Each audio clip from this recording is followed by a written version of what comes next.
Shemaz, I'm back. Like I said, sometimes I go live, sometimes I do videos. It don't matter how you get it. Why you complaining? You getting it for free, man. You know what I mean? Vegas Chronicles, man. The Meadowlands. You know what it is. Sin City's finest. 702 is what it do. The big old man. Anyway,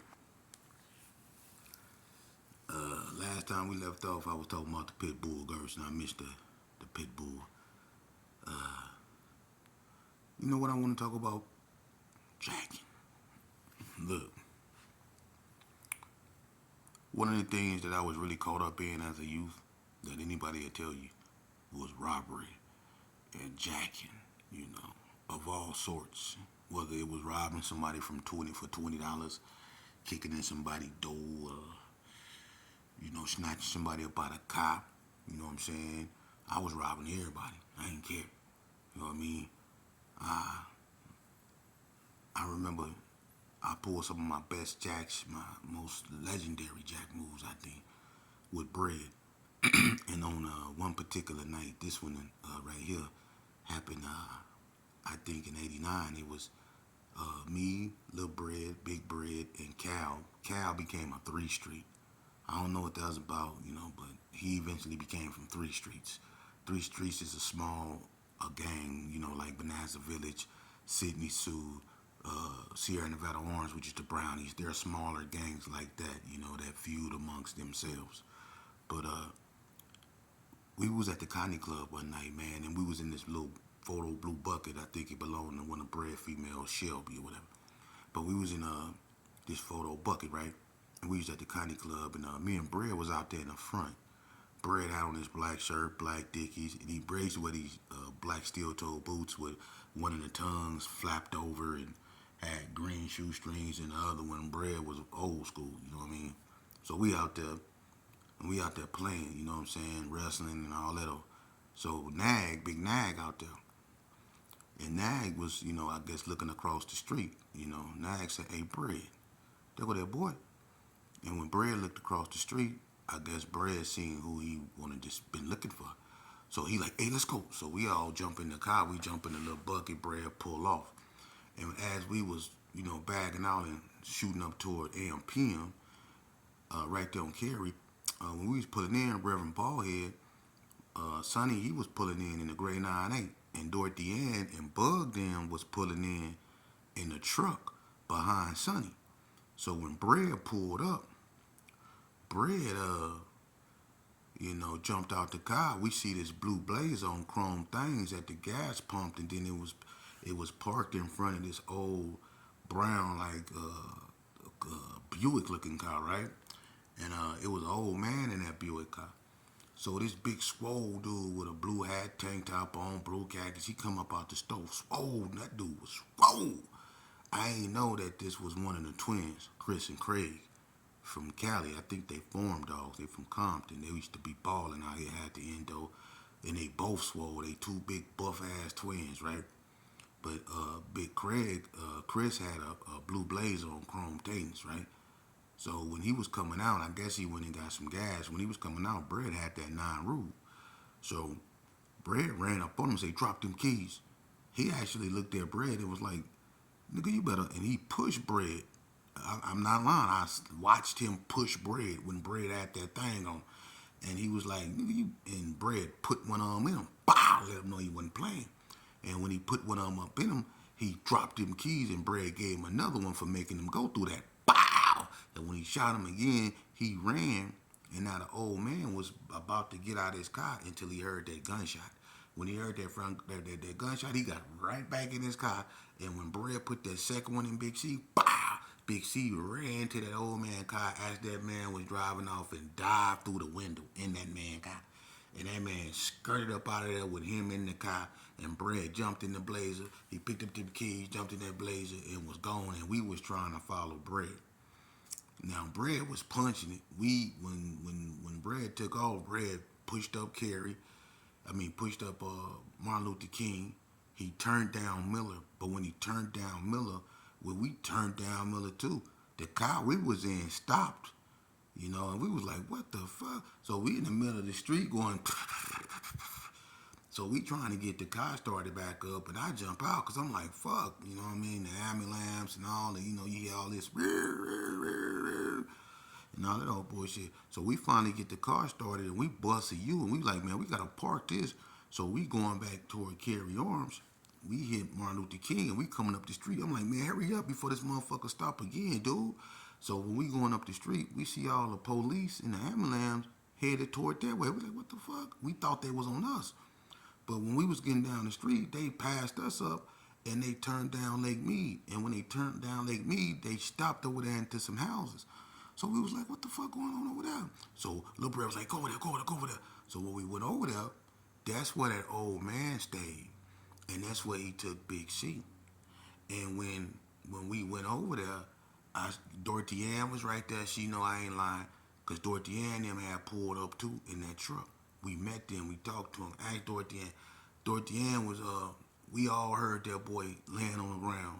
And he was saying over and over on the ground, cornbread, cornbread, corn. He was saying the homie name over and over. Listen, that's all he kept saying, man, is cornbread, cornbread. Bread went to the joint for that. Bread tried to drive that blazer back to California to strip it of the rims, but the motherfucker, it ran out of gas. He was up there to get gas.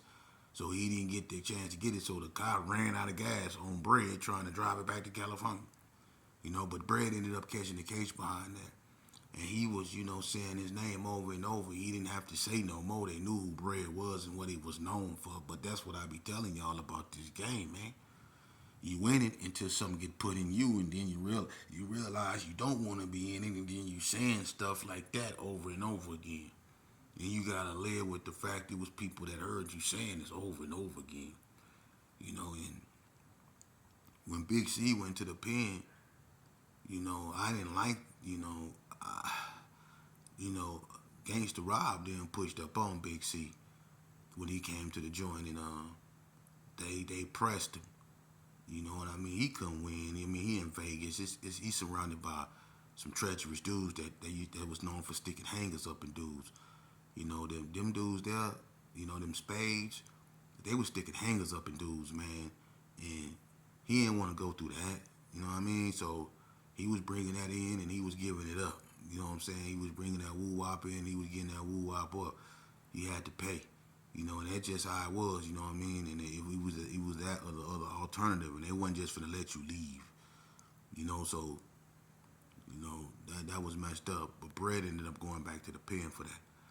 But those was the risks that we was taking. And to see something like that at my age, close range, to see that man fold after getting shot by a 9 Ruger, point blank range, didn't get shot again, and the fear in his face and how he jumped in that car, man, is something that that replays in my mind over and over again, man. And it just goes to add and show you the severity, to give you more clarity to what I be trying to tell y'all about the violent nature of the life that we lived. And if you think that karma is not gonna come back up on us, man, you crazy. It is. I remember I used to sit on, look, when I was like 14, man, I was so gone on Sherm. People weren't smoking Sherm back then. When nobody smoking Sherm in early '88, they started smoking Sherm in late '89, middle '89. I was smoking Sherm late '87, and in early '88, I was one of the first ones that was smoking it on a block when Rusty had it. And Rusty had this white pit bull named Thunder. It was a female. I couldn't stand this bipolar ass dog. I don't know what the hell was wrong with this dog. But, a lot of times me and Rusty would go in the backyard. They had a refrigerator back there. We'll go back there and dip us one. And I tell him, man, get that motherfucking dog, do something about it, because that dog was bipolar. It'd be cool with you one minute, let you sniff on, let you be sniffing on you and stuff like that, and licking on you and let you pet it and all that. Then the next minute, he want to bite you and be trying to lock on your nuts and all that old crazy ass shit. I be like, man, get this bipolar ass dog, man, before I choke this shit out of it. I hate this dog, man. You know what I'm saying? I think that dog didn't like me neither.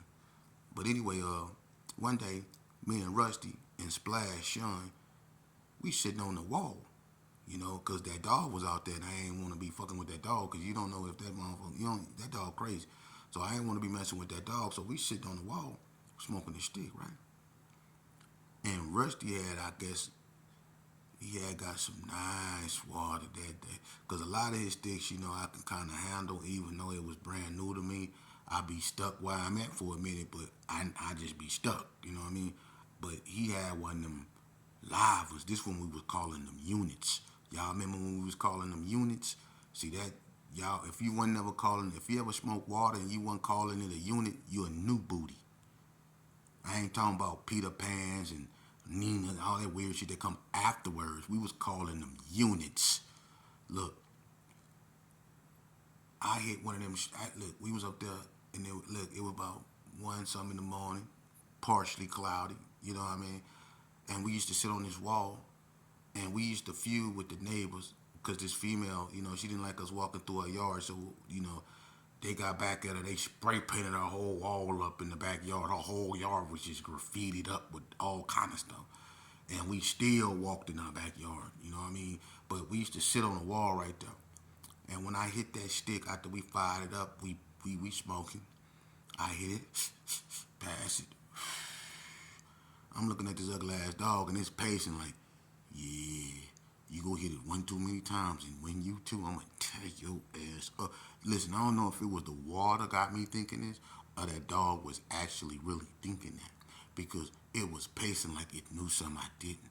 So I wasn't really tripping. I'm hitting this water. This is what I'm on, right? So we smoking this water, right? After that second hit, someone was telling me, man, it's a little bit.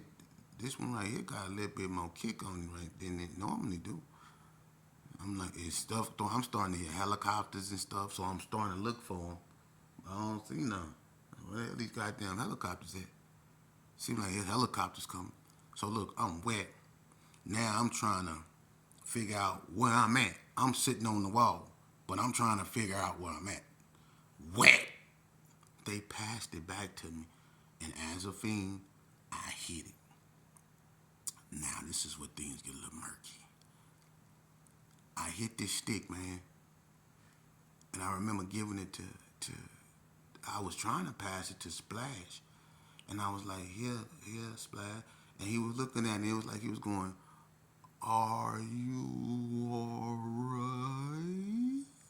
And look, I don't know. It was like I was just falling this way as he was saying it.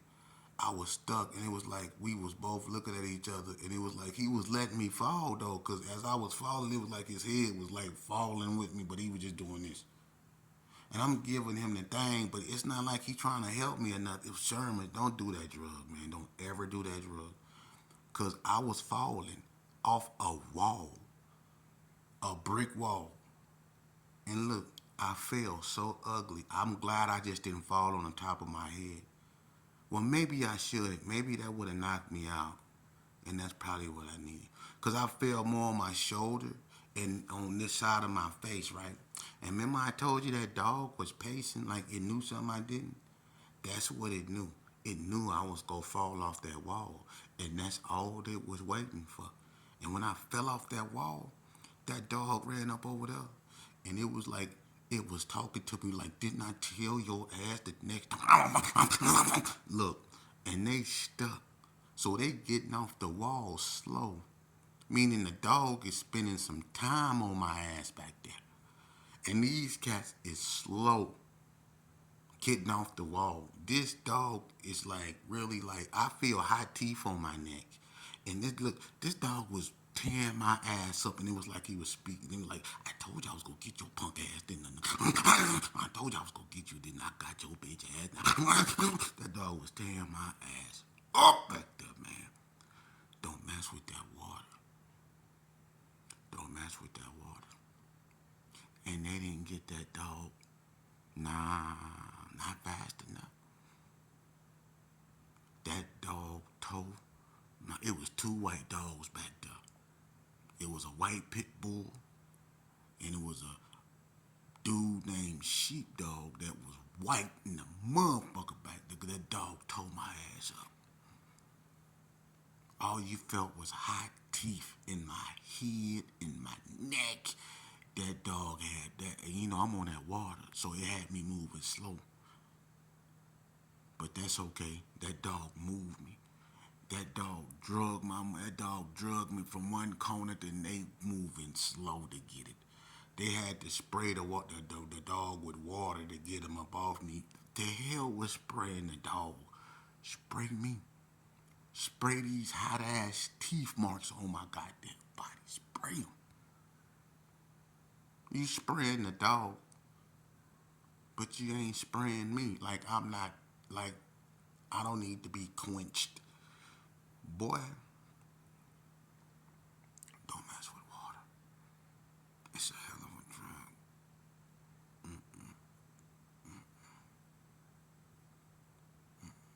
And I'm gonna tell you something too. Don't play with people. Don't play with people, man. And I'm gonna just say this: Vegas Chronicles. I don't know if everybody been in Juvenile. Y'all remember Mr. Cantu, that fat Indian dude that used to always brag about being with the gang unit, Mr. Cantu? He swear he was a gang unit. Dude, you work for Juvenile Hall, dude. You couldn't even pass the physical.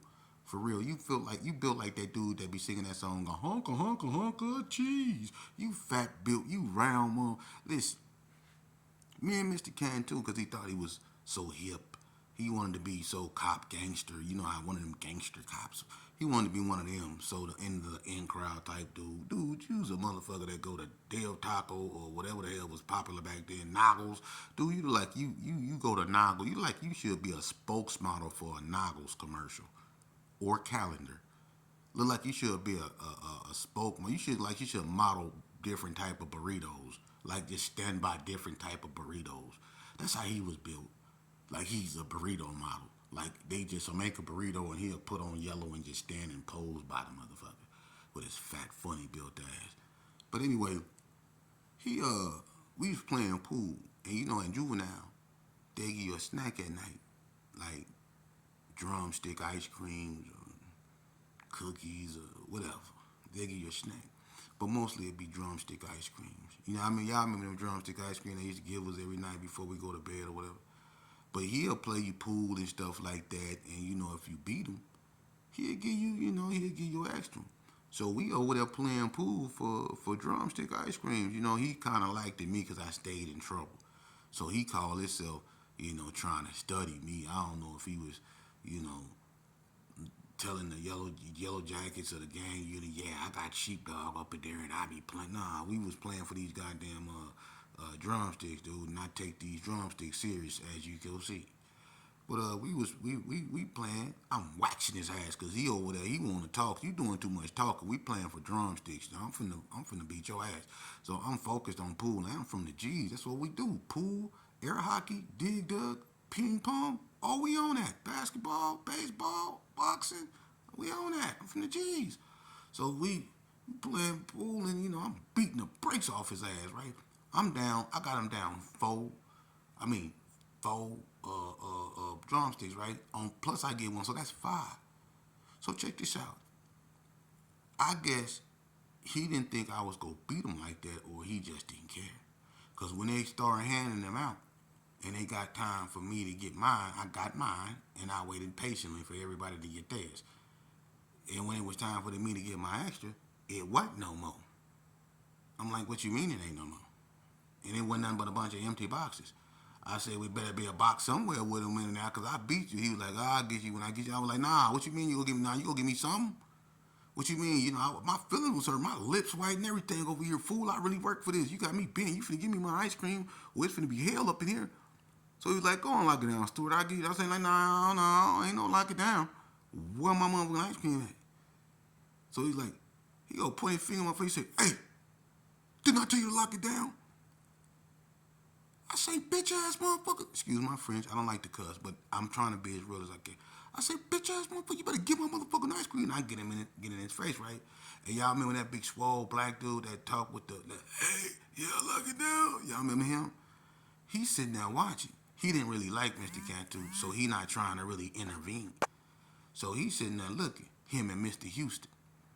So me and Mr. Cantu arguing. So Cantu say, I'm gonna tell you one more time.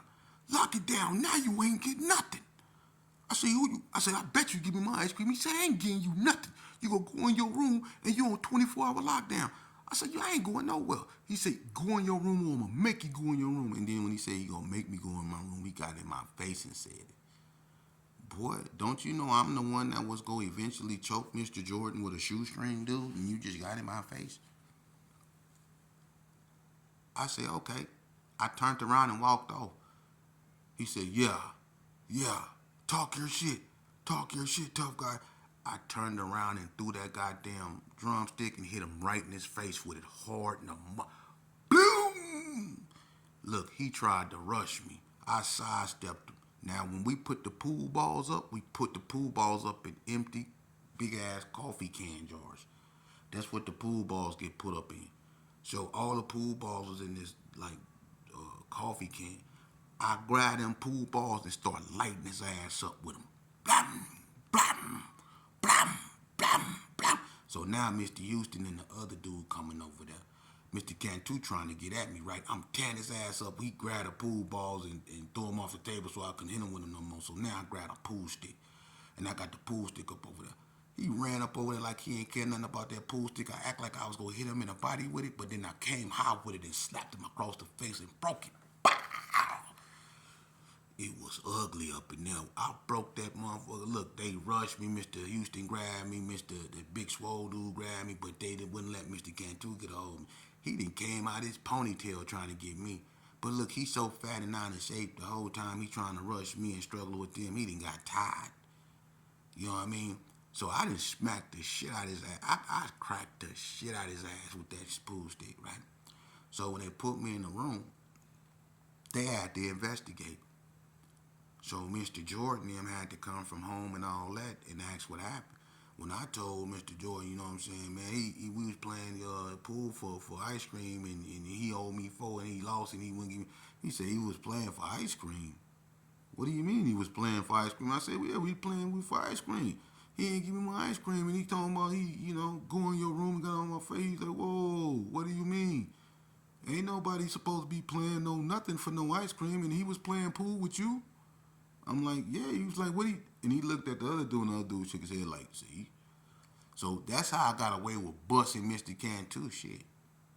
But little did Mr. Jordan know, and you heard that from when my video on the ground up, I ended up choking him with a fat lace and got kicked out of Juvenile.